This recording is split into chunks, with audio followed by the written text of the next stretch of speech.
Thank you, Governor DeSantis, Senator Rubio, Senator Scott, Congressman Diaz-Balart, Lieutenant Governor Nunez. We are grateful for your leadership, grateful for your presence here today. But it's a special honor for me and my wife, Karen, to be here with so many courageous Venezuelans, to hear your stories as the United States of America, under the leadership of President Donald Trump, stands with the people of Venezuela and stands for a free Venezuela.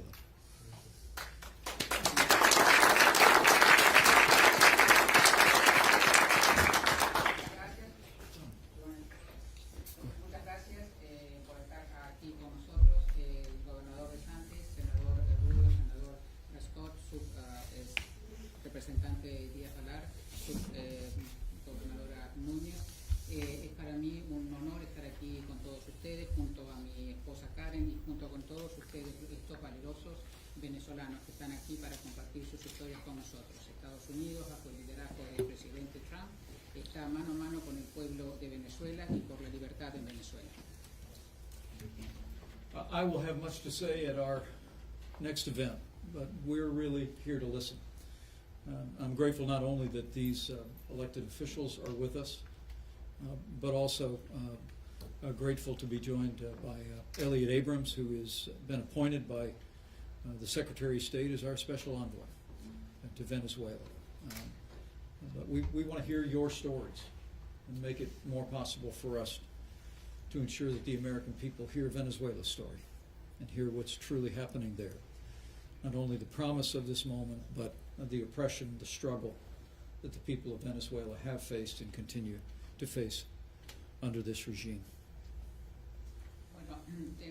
Bueno, voy a tener mucho más para decirles en mi próxima intervención, en el próximo evento, pero en realidad estamos aquí para oír sus historias.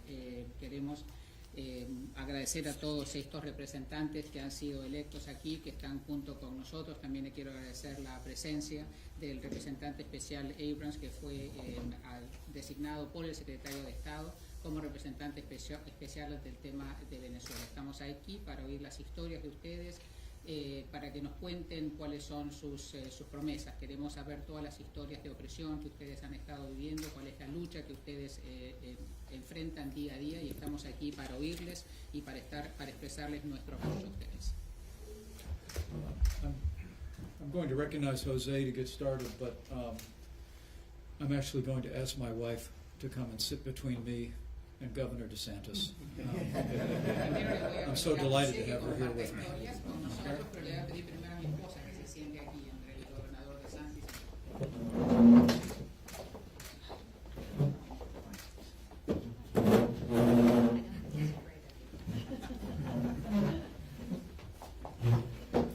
Since we have families represented here, I wanted to be sure you knew that the first family and our family stand with you. Como hay familias representadas aquí, queríamos que ustedes estuvieran seguros que la primera familia de los Estados Unidos y nosotros estamos con ustedes. Thank you. Jose, perhaps you'd share your story. José, adelante con su historia. Buenas tardes a todos. Buenas tardes, vicepresidente Pence. Quería agradecerle, primero que nada, por estar acá, por su valioso tiempo, en representación igual de la administración del presidente Trump y de toda su administración, por todo el apoyo que nos están brindando, porque es difícil muchas veces tener de la mano de las personas que realmente están viviendo esta situación. No es lo mismo lo que se escucha a través de los medios, que hacen un excelente trabajo igual, pero que venga la mano de nosotros. En este caso, vengo en representación de mi familia, pero más allá de José, de Francis, de Mayra, de Jorge, Raúl, estamos representando a millones de venezolanos que están viviendo lo mismo, y miles de familias de los que no se escucha porque no tienen la voz. Traducción. Lo siento. Thank you so much. Good afternoon to all of you, to the Vice President and everyone else, and thank you for being here and for giving us your time, and for representing the Trump and all of his people and his support for us as well. It's hard for everybody to understand what's going on It's not the same to see things through the media as to see what's happening in person. And I'm here in representation not just of my family, of Francis, of Mayra, of Jorge, of Raul, but I'm also here representing millions of Venezuelans who are living through the situation and listening to us now. En mi caso particular, yo soy administrador de empresa, contador y profesor universitario. Estuve impartiendo clases justo hasta antes de venirme en la Universidad Católica Andrés Bello y en conjunto con un grupo de profesores estuvimos difundiendo tanto dentro de las aulas como fuera de ellas en las comunidades aledañas mensajes promoviendo valores democráticos y de libertad. In my case, I am both a business empresario and a professor at the university. I teach at the Andrés Bello Catholic University in Venezuela, and there are many of us professors who are teaching both inside the classroom and outside, and we are giving people messages of democracy and freedom for Venezuela. Debido a todos estos mensajes que iban totalmente en contra del gobierno que estaba en el momento opositor totalmente y dictatorial, empezamos a hacer ruido porque estábamos yendo a las bases de las comunidades y empezar cambios que se estaban ejecutando y empezamos a ser perseguidos por grupos armados llamados colectivos, donde en varias oportunidades atentaron contra mi vida. También quiero dar las gracias en este momento. Thank you. We also bring messages because we have heard a lot against the opposition movements, and we're making a lot of noise. We've started working with the grassroots, and we are promoting changes, but we have been persecuted by armed groups that are called the colectivos. They have threatened my life, and we have these are the kinds of things that we've had to deal with up to now. Como decía, hay personas que lamentablemente no han podido contarlo, que están muchos desaparecidos, líderes sociales de esas comunidades, que no corrieron con la misma suerte que corrí yo de estar acá y poder estar dándoles aquí la versión de mi suerte, ¿no? Y eso gracias a Dios. So there are a lot of people who can't tell you their stories. There are people who have disappeared. There are many people. There are social leaders and others who have not had the luck that I have to be here in person to tell you my story. Justo poco antes de tomar la decisión de huir de Venezuela, por todo este miedo que estábamos viviendo y por salvaguardar la seguridad de mi familia, de mi esposa y de mis dos hijos pequeños, fue atacado brutalmente, lo que trajo ya como consecuencia en vista de esto de tener que huir. Y esto lo estoy diciendo yo, pero no solamente, como les comentaba al inicio, le ocurre a José Ali Rabanguy, sino a muchas otras personas que se atreven a promover ideales distintos a los que se están viviendo ya en Venezuela en este momento. Yes. Before leaving Venezuela, we were victims of a great deal of fear. We came because we had to flee for the safety of my wife and my two small children. We suffered brutal attacks and had to flee the country. And I'm not here just for me. José Luis Aranguy is also represented by us, and we're here to promote different ideals and different ideas for Venezuela. Y aunado a esto, la situación cada vez se va empeorando. Personas como nosotros que tenemos y continuamos con familiares y amigos en Venezuela, sabemos que lo que se está viviendo ya a nivel humanitario es desastroso y la crisis cada vez está siendo peor, por lo cual reitero mis gracias por todo este esfuerzo que se está haciendo desde los Estados Unidos para poder salir de esto más pronto que tal.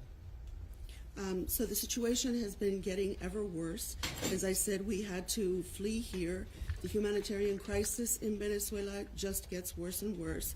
And that's why I want to thank you again for receiving us here in the United States and for helping us to get out and to change the situation in Venezuela. Thank you so much. Thank you. Jose, thank you, and Francis, for your courage. And did Francis have anything she wanted to share? José y Francis, gracias por su valor, así que Francis, si quieres agregar algo. Sí, muchísimas gracias, como lo dijo mi esposo. Hoy yo estoy aquí, no como Francis, estoy como la cara de muchas madres de familia que viven con temor de que su esposo ya no vuelva un día a su casa, que el padre de sus hijos ya no vuelva, que sus hijos tengan una infancia como la han tenido hasta ahora, que ha sido llena de miedos y de persecuciones. Yes, thank you very much. I'm here not just as Francis, but I'm here as the face of all mothers in Venezuela. Mothers who are fearful that their husbands won't come home, mothers who fear that the parents of their children will never come back, and kids who live in constant fear of violence. Además de eso, tengo que decir que hay muchas madres que aunque no estén en familias con persecuciones políticas, están sufriendo mucho, están pasando hambre, madres que se quitan la comida de la boca para que sus hijos puedan tener algo que comer, y muchas de ellas han tenido que abandonar el país, como nosotros, pero dejando a sus hijos en manos de alguna otra familia para que los cuide. Y eso no puede seguir pasando. Queremos una Venezuela libre, queremos vivir otra vez en paz. And I'm not just talking about mothers like myself who are victims of political persecution. There are mothers who are not in this kind of situation, but who nonetheless are suffering because they're hungry, and they take the food from their own mouths to feed their children. They have to abandon the country because they can't feed their kids. And this is not right. Many of them have left the country and not been able to take their children with them, so they've had to leave their children behind for other people.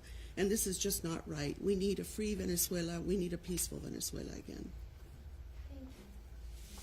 Thank you, Francis. Thank you both.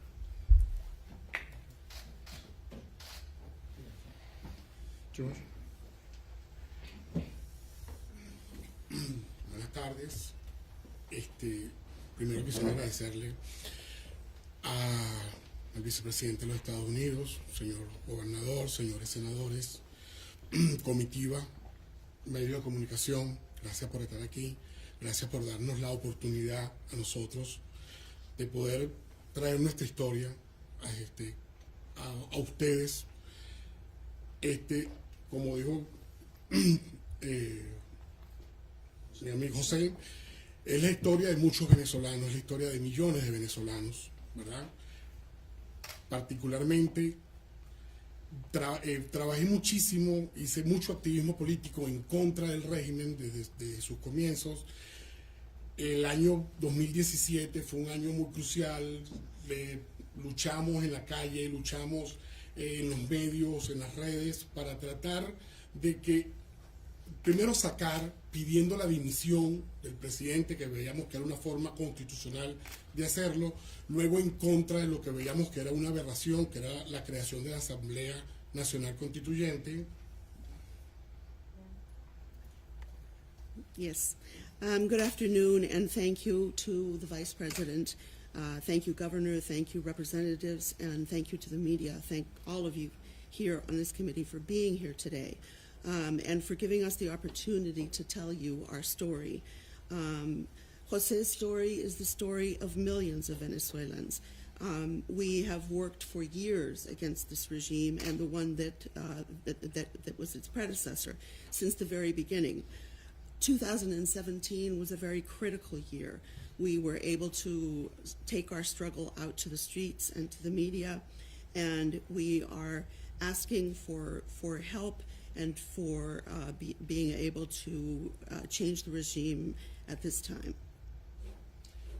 Luego de que fue instalada, los grupos que quedamos en lucha, se nos pasó el mensaje de que iban a haber represalias como pasó. Me tocó sacar a mi hermano, que era uno de los activistas, hacia la frontera por Colombia. No podíamos usar los aeropuertos porque teníamos tanto el de Valencia como el de Maiquetía, porque teníamos miedo de estar en listas de los cuerpos de seguridad del régimen, y tomamos la decisión de salir por allá. Primero sale mi hermano en octubre de 2017, luego sale su esposa, salen hacia Lima y me tocó planear luego la salida de mi familia porque fueron aumentando las represiones y las amenazas hacia nosotros, ¿cierto? Paremos un momento. Then, because of threats and other fear, we had to. We were told that there were repressive acts aimed at us because of our activities. So we started with my brother. We had to take my brother out through the Colombian border. We couldn't use the airports because we were afraid that our names would be on lists of the repressive government. So our brother left in 2017. His wife left shortly after, and they headed to Lima. And then my family was also affected and also had to leave the country. Aumentaron tantas las presiones. Mi esposa era funcionaria de un Instituto Venezolano de Investigaciones Científicas en Venezuela. Al ellos comprobar que ella estaba haciendo activismo político, igual que todos los venezolanos que deseamos libertad, ya era insostenible. Decido con mi familia salir por la misma frontera. Las condiciones seguían iguales. Y es cuando se prepara todo lo que es una logística que parece increíble. Algún viaje normal para nosotros fue exageradamente traumático. Y digo nosotros, todos los venezolanos, problemas de transporte, de gasolina, de efectivo, algo normal, es problemático para nosotros como tal. So then my wife also, who works in a scientific institution and does scientific studies, but she's also been a political activist, and the situation became unsustainable for us as well. And we also had to leave via our neighboring country. But it's unimaginable how such a simple move can become so complicated. It was a very traumatic crossing because of everything, because of lack of transportation, because of lack of gasoline, lack of any cash, innumerable technical difficulties to get out of the country.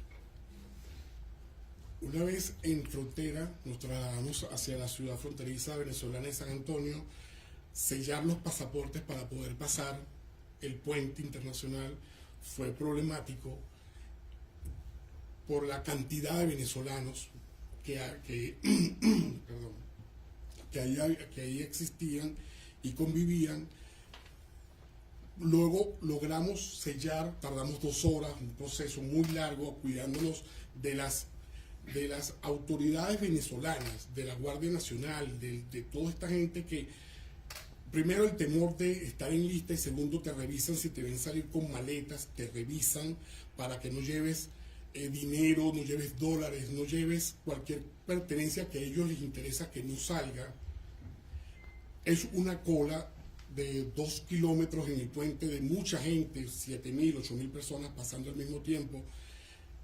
Al llegar al puerto del DAS, va mi hijo adelante con mi cuñado, yo voy con mi esposa atrás, ellos logran pasar, a mí me piden los pasaportes. Cuando el funcionario del DAS ve mis pasaportes, duda del sello que me pudieron haber puesto en el puesto venezolano por todo el problema que hay con Venezuela y la inmigración.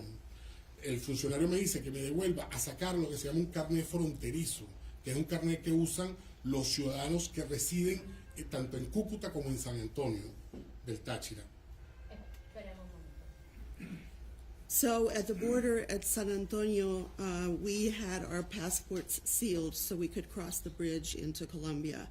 The number of Venezuelans there waiting to cross is unbelievable. An incredibly long process. We had to be very careful of Venezuelan authorities, not only to ensure that we weren't on some list that would prevent us from leaving the country, but also when they see you coming with luggage, they all search your luggage. And they want to make sure that there's no cash in your luggage or other goods that they might not want you to be taking out of the country. The line to get out was over 2 kilometers long. There were probably 7,000 to 8,000 people waiting. And in our family group, my son went ahead of the rest of us and crossed. I was the last one, and I had our passports. When I got to the official, the customs official didn't believe that my stamp was authentic in my passport and told me to go back to get what was called a special kind of ID that I needed for us to cross. Tener que devolvernos a sacar ese carnet significó dejar a mi hijo del otro lado de Colombia con mi cuñado sin ningún tipo de documento.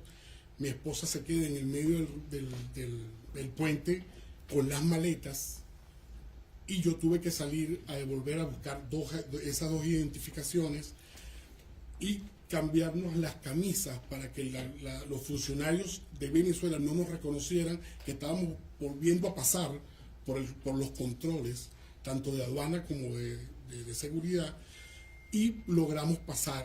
No nos pidieron ninguna identificación porque esa identificación la hace el DAS al azar. Entrando a Colombia. Esperemos un momento. So this meant that I had to leave my son alone across the border with my brother-in-law and no documents at all to identify them. My wife was on the bridge with all of our luggage, and I had to go back to get this special ID card that they were asking us for. We changed shirts so that the authorities would not recognize us as we were coming across twice on the same day. And then when we finally got across and they didn't require us to get this new ID. Una vez que entramos a Colombia, la fila para sellar el pasaporte de entrada a Colombia era aproximadamente 4 kilómetros. Tardamos 6 horas en hacerla. Me llamó mucho la atención ver los primeros puestos de la Cruz Roja Internacional dando asistencia a los señores mayores y a los niños, porque nada más no íbamos los que íbamos a Bogotá, ahí había gente que iba a Chile, a Ecuador, a Bolivia, a Perú, a todas partes, unos con maleta, otros sin maleta, otros como pudiesen ir. Esa travesía nos tardó 6 horas. Luego de esa cola, ir a cambiar algo de pesos, que era inexistente porque no querían aceptar nuestros bolívares, para luego tomar un autobús que tardó 24 horas en llegar de Cúcuta a Bogotá. So once in Colombia, we confronted a line that was 4 kilometers long. It took us 6 hours to get to the end of it. And there we saw that the Red Cross was present to assist refugees, especially those with special needs, the elderly and children, because there were people going not just into Colombia, people were heading towards Chile, Ecuador, Peru, Bolivia, some people with bags, some people without bags. They were going everywhere. And then we found ourselves in the quandary of trying to change money, and nobody wants Venezuelan money, so it was very difficult. On top of that, we then had a 24-hour bus ride to get from the border to Bogotá. Una vez estando en Bogotá, las intenciones eran que mi esposa terminara unos estudios en la Universidad Autónoma de Colombia. Fue aceptada, pero no nos daban en la universidad ningún tipo de trámite para mantenernos en legalidad dentro de Colombia. Ya teníamos pautado venir a solucionar problemas de índole financiero aquí en Estados Unidos, y es cuando tomamos el avión y poder salir por Colombia, por Bogotá, un aeropuerto que ya nos generaba más confianza. Estando ya acá en los Estados Unidos, habiendo solucionado todo eso, pasa lo que siempre temimos. Secuestran a mi papá y nos mandan un mensaje de amenaza a nosotros. So when we got to Bogotá, my wife was accepted at the university where she wanted to finish her studies, but we had no legal status in Colombia. So at that point is when we decided to come to the United States to try to get some money and get some assistance to getting our situation fixed. Once we were in Colombia, we had, of course, more support, and we were able to believe in the fact that we could actually use the airports without a problem. But then the unthinkable happened that we were afraid that might happen, and that is that we were informed that my father had been kidnapped, and we were threatened with his life. El mensaje con el secuestro de mi padre fue más enviado hacia mi hermano que estaba en Lima. Ya mi hermano estaba organizándose con el tema del grupo de Lima, y todo esto, y fue un mensaje más hacia él que hacia mí, porque inclusive ni siquiera sabían que yo estaba aquí en los Estados Unidos, porque yo salí fue hacia Colombia. Esa era supuestamente la información que había. Y bueno, es donde ya nosotros decidimos que deberíamos bajar el activismo político, y bueno, le doy gracias al gobierno de los Estados Unidos, gracias a todos por habernos aceptado, por habernos dado esta oportunidad de conversar con todos ustedes. Pido disculpas por no poderme expresar en su idioma, pero trato de hacerlo lo mejor que puedo. Muchas gracias. So that threat was actually transmitted to my brother in Lima, who was working with the Lima group. They actually didn't know that we were in the United States since we had headed for Colombia. It was at that point that we decided to stop our political activism. And we want to thank the United States for the opportunity to talk to you and to be here today. And I'm sorry that I can't express myself in English, but we do the best we can. I think you expressed yourself very well, George. Thank you. Thank you for telling your story. My people are starting to move around. I expect we've got a few people at our next event, but I don't want to.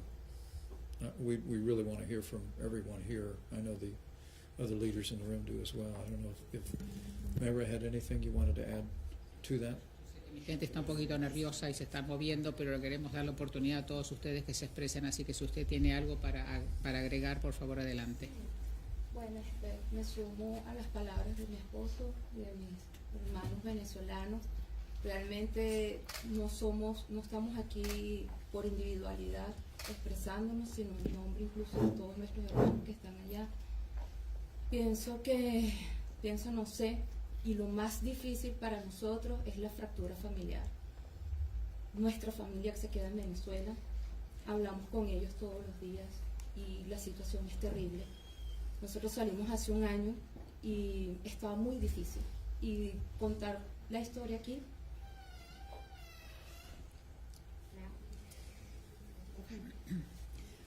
My husband, I want to say that I want to add my words to my husband's and to say that we're not here just for ourselves, but we are here to represent all of Venezuela.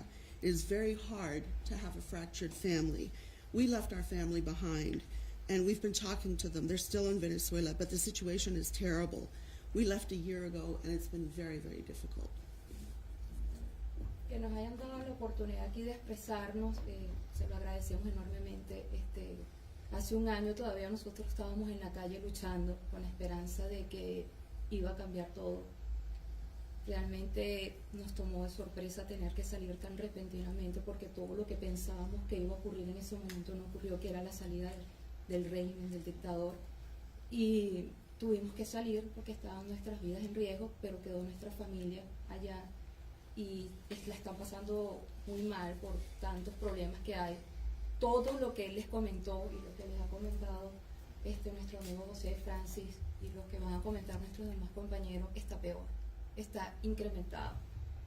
Los colectivos. So we left a year ago, and at the time we had been fighting for change, and it was a surprise that we had to leave because we really thought that we would be able to stay and that it would be the dictator who would leave. But we're gone, and the situation is even worse than it was when we left. There are many lives in danger, and the problems that were bad then are worse now. And everything that my husband has said, that Francis has said, it's all worse now. Lo más importante para nosotros los venezolanos creo que es la familia, la reunión familiar. Y nuevamente repito, se fracturó, la familia se disgregó por completo. Particularmente mi familia está regada por todos lados. Están unos en Chile, unos en Lima, unos en Bogotá. Y siempre soñamos que en algún momento nos volvamos a reunir porque es más fácil separarnos. Pero las condiciones en Venezuela aún no están dadas. Y ahorita, en este momento, vemos de verdad la esperanza, vemos un rayo de luz, vemos que es el momento. Y estamos seguros que es el momento. Y de verdad, gracias al gobierno por todo este apoyo que nos están brindando y que se vislumbra esperanza en Venezuela. So the importance of family in Venezuela is enormous.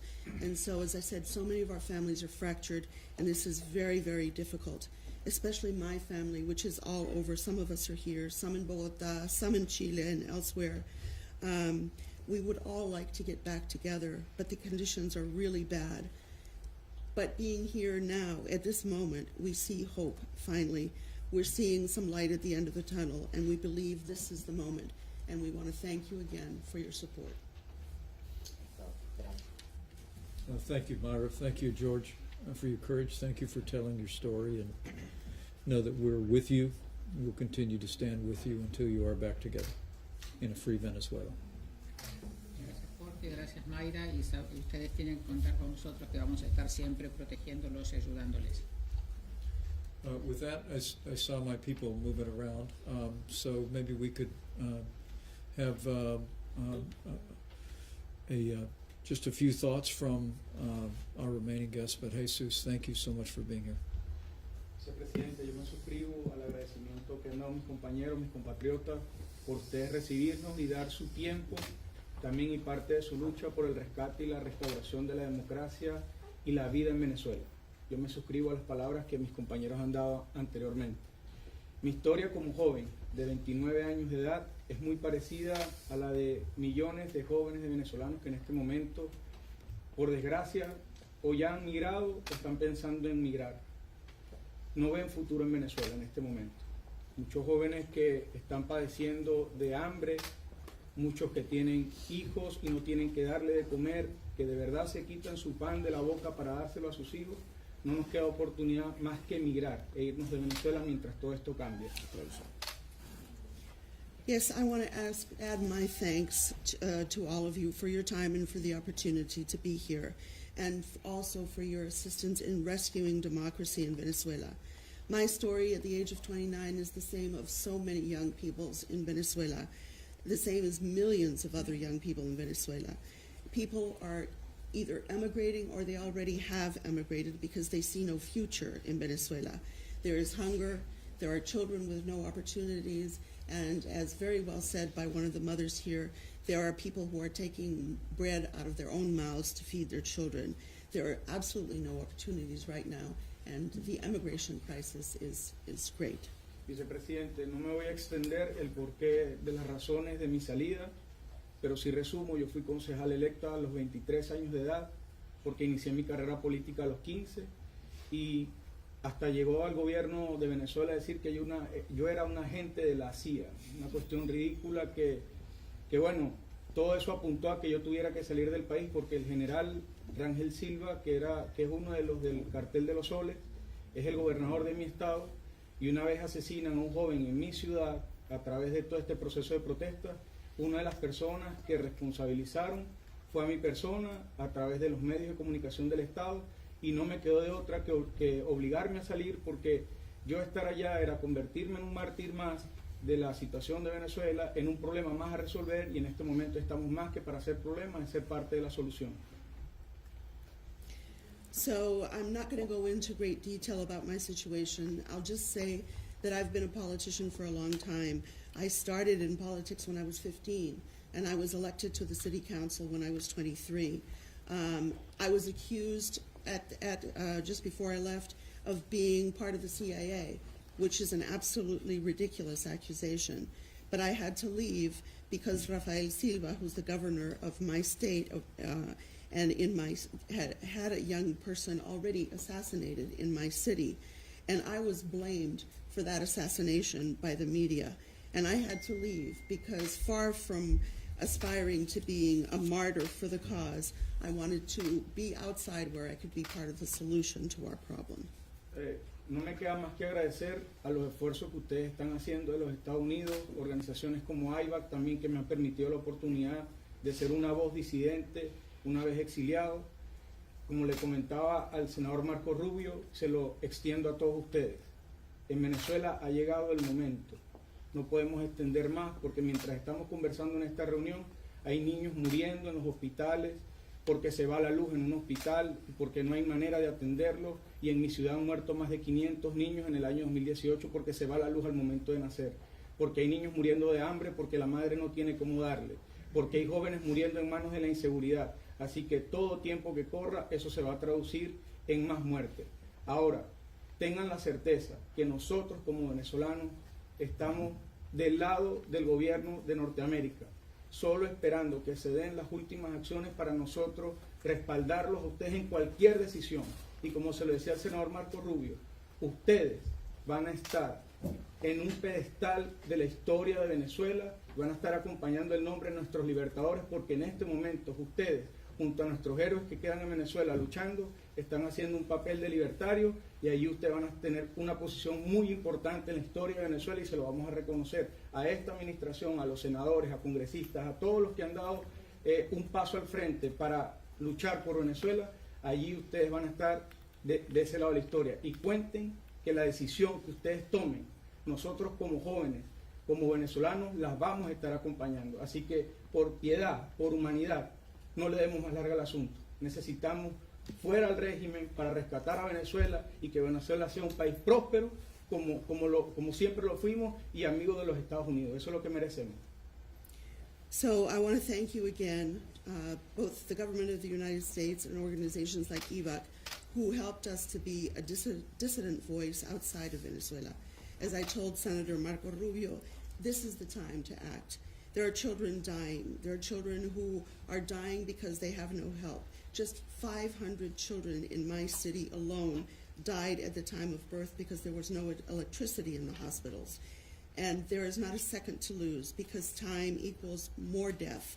There are citizens of Venezuela who are dying of hunger, and we Venezuelans are at your side of the United States, and we will support any action that you decide to take.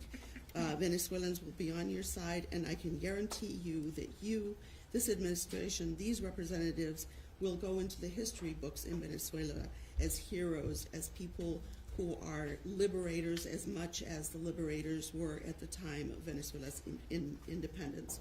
And I repeat again that we are here to support you in whatever action you decide to take. Thank you, Jesus. Thank you. Pedro. Buenas tardes, mi nombre es Pedro Mena, soy abogado, periodista, ex secretario ejecutivo de la Mesa de la Unidad Democrática acá en Miami, y me corresponde en esta reunión traer la exposición de la diáspora venezolana. Nosotros traemos un documento que se lo vamos a entregar al vicepresidente, en el cual fijamos 3 posiciones bien claras. Uno, el agradecimiento al presidente Trump y al gobierno de Estados Unidos por haber reconocido a tiempo el gobierno y al presidente Juan Guaidó y a nuestra Asamblea Nacional. Segundo, estamos plenamente solidarios con todas aquellas gestiones que se puedan realizar en función de aliviar a través de la acción humanitaria, eso es lo que mis paisanos han planteado, el hambre, la falta de medicamentos, la falta de atención y la inseguridad. Y tercero, en el documento, planteamos la necesidad que la administración del presidente Trump impulse acciones mucho más enérgicas y punitivas contra la dictadura de Nicolás Maduro. El tiempo real. El tiempo real. Well, thank you so much.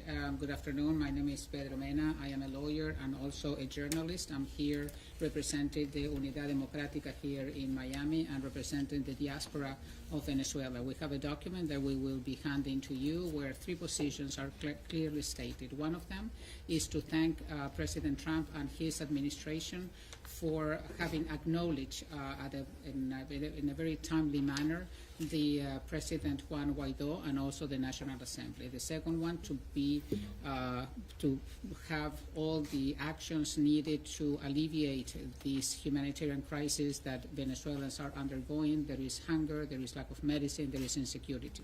And the third one is the need for the Trump administration to thrust all the actions that could be imposed on the Maduro dictatorship right away.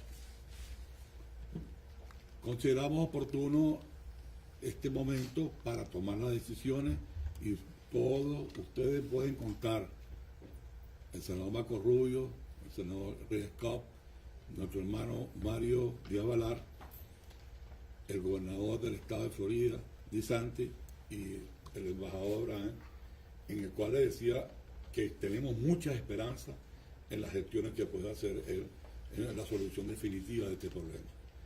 Con el permiso del presidente y vicepresidente, le voy a hacer entrega a este documento que refleja el sentimiento de todos los venezolanos, de distintos partidos políticos, de diferentes organizaciones sociales y comunitarias en relación a la postura oficial que ha tenido el gobierno de Estados Unidos y nuestro congresante.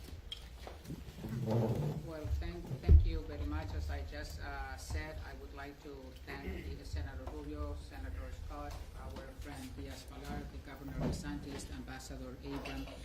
We have hope that all this that is being done to help the people of Venezuela will be done as soon as possible. Mr. Vice President, I will be giving to you this document that shows the feeling that all the Venezuelans feel, and they represent different, not only political parties, but different organizations that are in the fight for the improvement and the freedom in Venezuela. Thank you so much, Pedro. Muchas gracias. Raul.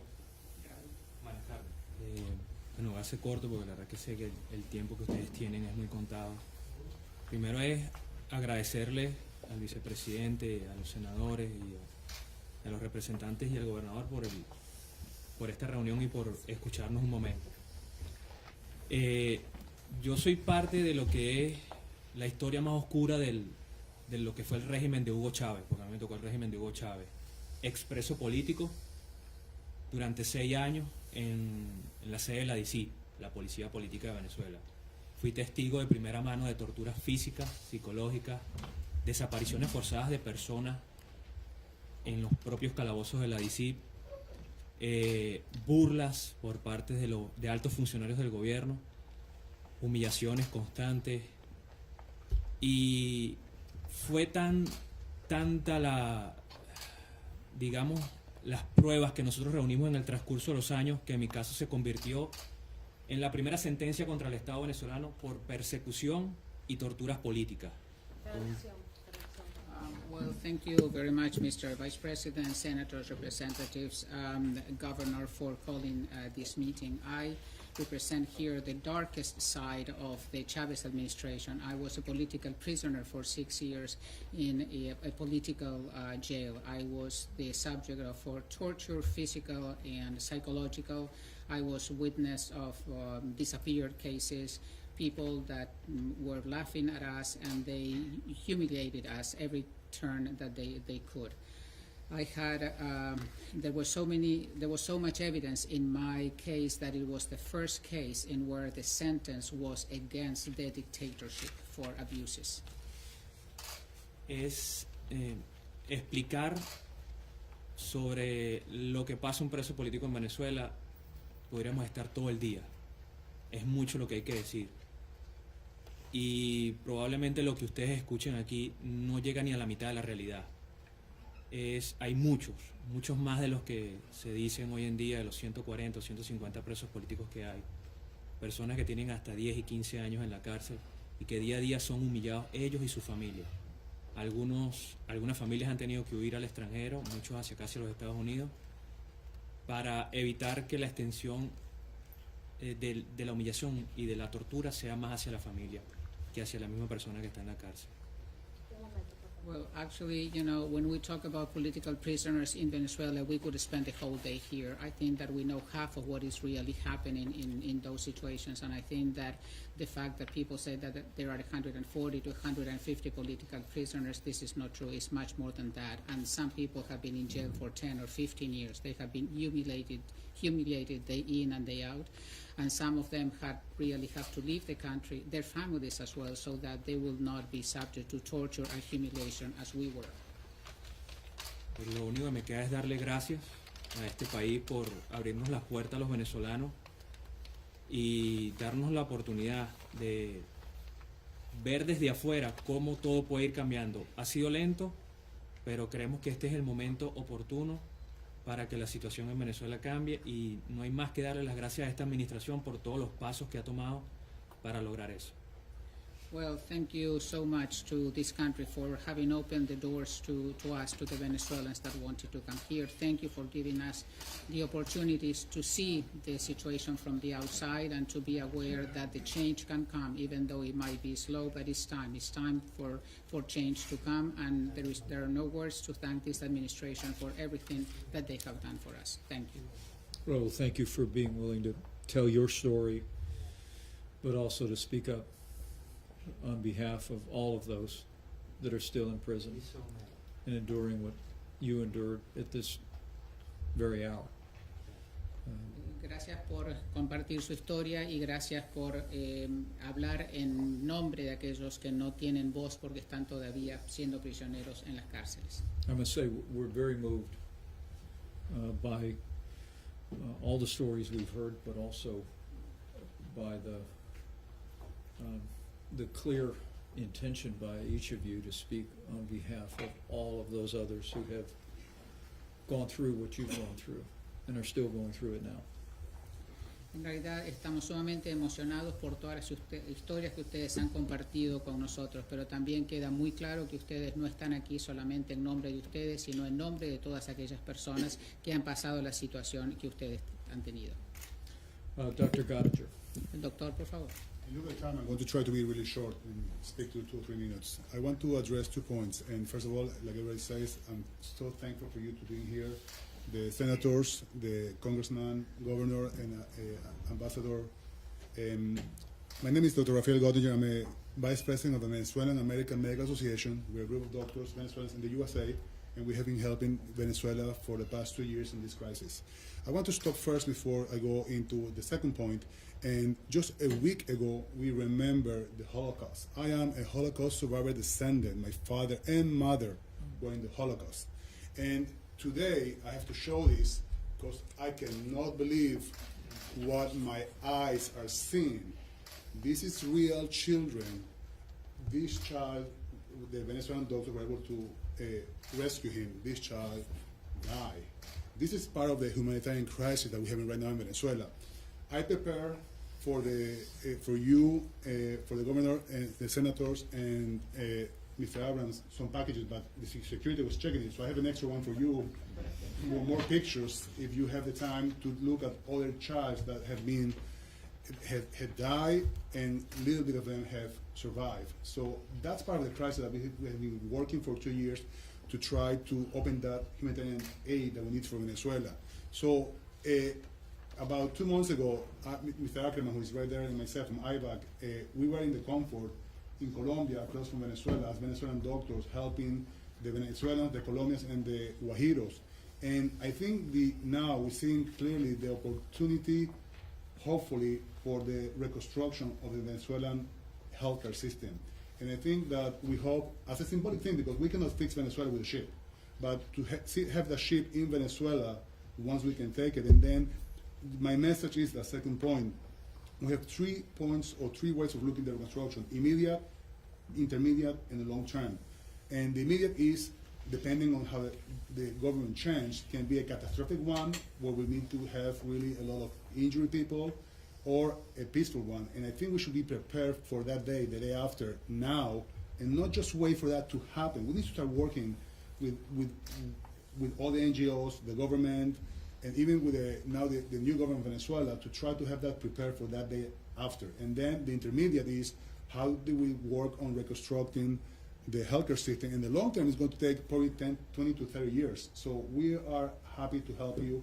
There's no way how to thank for each one of you who I know have worked very hard, including especially yourself, Senator Rubio, Senator Scott, Senator Congressman Diaz-Balart, but it's a lot of work that needs to start now for that reconstruction. The work is just starting, but it's a lot to do, and we're happy to have everybody. Thank you so much for what you're doing. Thank you, Dr. Gottinger. Thank you for speaking up for the children, and thank you for all you've done for the Venezuelan American community. I want to give the elected officials who've made this opportunity possible, and I'll finish giving the governor the last word, but let me take this first opportunity of the day, and I'll take again simply to say what champions Senator Rubio, Senator Scott, and Congressman Diaz-Balart and your governor have been for freedom in Venezuela and for the Venezuelan people. They have been there every step of the way with this president, and we are truly grateful for their leadership. And I might start for a brief word from Congressman Diaz-Balart, my friend of many years, and then we'll hear from the senators and the governor. Mr. Vice President, I'll be very short.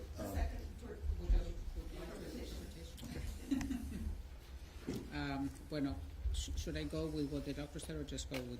Probably just me. Okay. Is that okay? Bueno, muchísimas gracias por todo lo que ustedes han compartido con nosotros, especialmente el doctor por toda la situación que usted nos ha descrito con respecto a los niños en Venezuela y a la lucha que ustedes están haciendo para defenderlos. Quería ahora darles la palabra a los representantes electos aquí presentes, que han sido los campeones, los líderes en esta lucha, el senador Rubio, el senador Scott, el congresista Díaz-Balart, el gobernador, que han luchado denodadamente por la libertad en Venezuela. Quería nuevamente aprovechar esta oportunidad para agradecerle todos los esfuerzos que ustedes han realizado. Le paso ahora la palabra al congresista Díaz-Balart.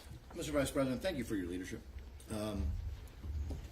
All of us remember that immediately when President Trump took office, the policy changed for a policy of support to the Venezuelan people and the cause of freedom in Venezuela.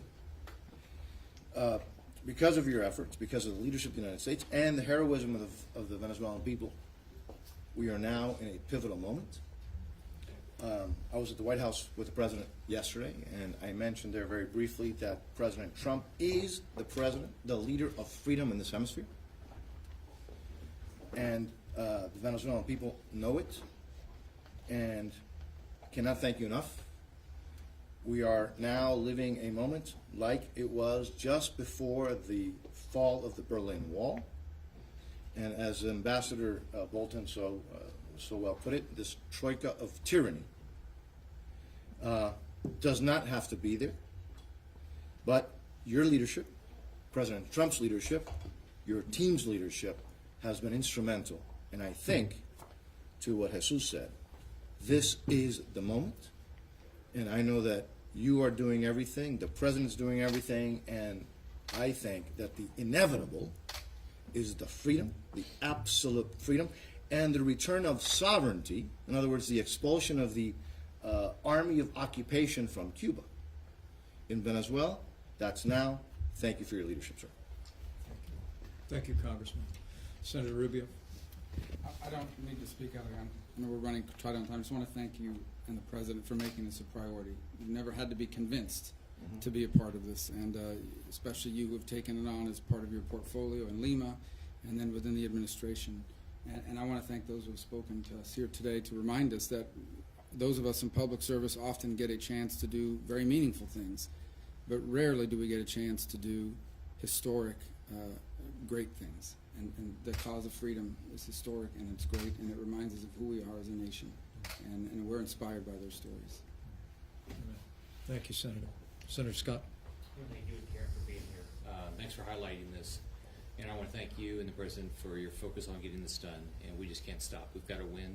Maduro's got to step aside. And when we do, all these families will have a better life. So thank you for what you're doing. Thank you, Senator. Governor DeSantis. Well, Mr. Vice President, I just want to welcome you and Karen to Florida. I want to thank President Trump for exercising leadership. I want to thank Diaz-Balart, Senator Rubio, Senator Scott for leading the charge on this, and the people of Venezuela. Florida stands with you. For Venezuelans who are here in Florida, you know, we're standing with you for freedom. You can count on us. Thank you, Governor. And I want to thank the First Lady for being here as well. I'll have much more to say in the next room, but let me again just express my heartfelt appreciation to those of you who've been willing to come here and to be transparent and to tell your stories. On behalf of President Donald Trump, let me assure you, we are with you. The American people are with you. these leaders gathered here and this president and our administration are going to continue to stand with you until the suffering is over and freedom is restored. So thank you all, and God bless you.